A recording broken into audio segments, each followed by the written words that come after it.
It was the design of Angelo Ricci and Joe Zanuck and Manuel Silva to call on the terrible old man.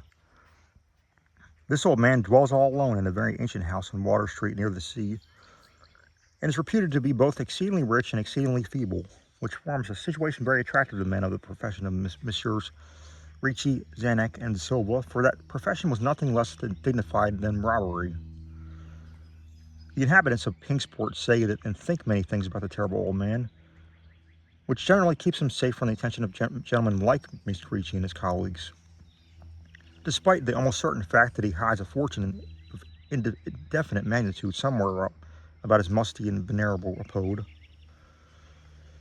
He is in truth a very strange person, believed to have been a captain of East India clipper ships in his day, so old that nobody can remember when he was young, and so taciturn that few know his real name.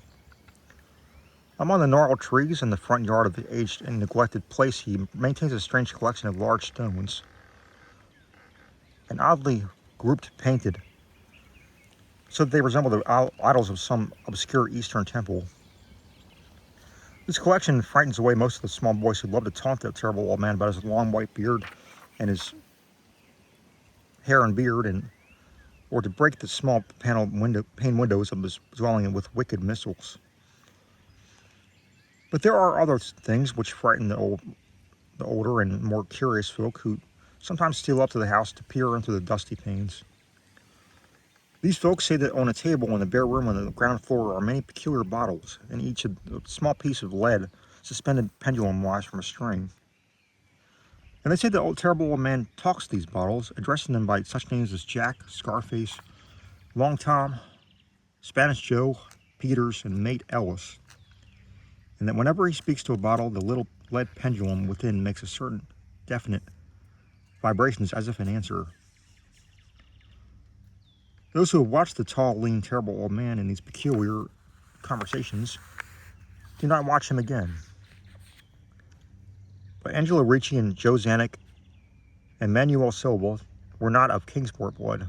They were of that new and heterogeneous alien stock which lies outside the charmed circle of New England life and traditions, and they saw in the terrible old man merely a tottering, almost helpless graybeard who could not walk without the aid of his knotted cane, and whose thin, weak hands shook pitifully. They were really quite sorry in their way for the lonely, unpopular old fellow, whom everybody shunned and at whom all the dogs barked singularly. But business is business, and to a robber whose soul is his profession, there is no allure and a challenge about a very old and very feeble old man who has no account at the bank and who pays for his few necessities at the village store with Spanish gold and silver minted 2 centuries ago. Messrs. Ricci and Zanuck and Silva selected the night of April 11th for their call. Mr. Ricci and Mr. Silva went to interview the poor old gentleman, whilst Mr. Zanuck waited for them and their presumable metallic burden with a covered motor car in Ship Street. By the gate in the tall rear wall and their host's grounds, desired to avoid needless explanations in case of unexpected police intrusions, prompted these plans for a quiet, unostentatious departure. As prearranged, the 3 adventurers started out separately in order to prevent any evil-minded suspicions afterwards. Messrs. Ricci and Silva met in Water Street by the old man's front gate, and although they didn't like the way the moon shone down upon the painted stones through the budding branches of the gnarled trees, they had more important things to think about than mere idle suspicion. They feared it might be unpleasant work making the terrible old man loquacious concerning his hoarded gold and silver, for aged sea captains are notably stubborn and perverse. Still, he was very old and very feeble, and there were 2 visitors. Messrs. Ricci and Silva were experienced in the art of making unwilling persons voluble, and the screams of a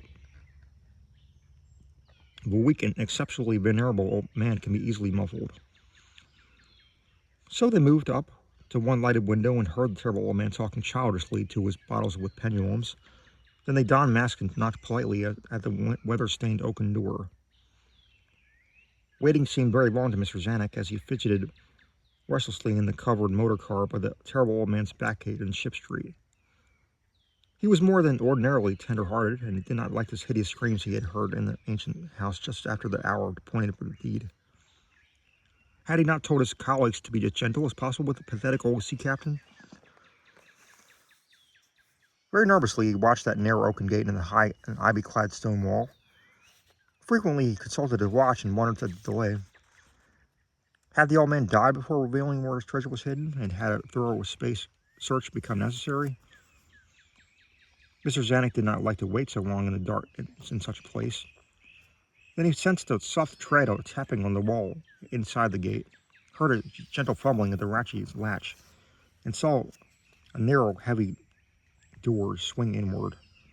In the pallid glow of the single dim street lamp, he strained his eyes to see what his colleagues had brought out of that sinister house, which loomed so close behind. But when he looked, he did not see what he expected, for his colleagues were not there at all, but only the terrible old man leaning quiet on his knotted cane and smiling hideously. Mr. Zanuck had never before noticed the color of that man's eyes. Now he saw that they were yellow.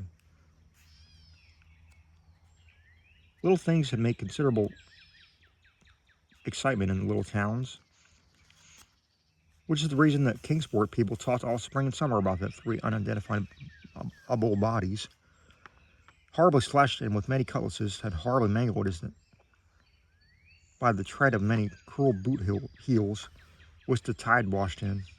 And some people even spoke of things trivial as the deserted motor cars found in Ship Street, or certain especially inhuman cries, probably of a stray animal or a migratory bird, heard in the night by wakeful citizens. But in these idle village gossip, the terrible old man took no interest at all. He was by nature reserved, and when one is aged and feeble, one's reserve is doubly strong. Besides, so ancient a sea captain must have witnessed scores of things much more stirring in the far-off days of his unremembered youth.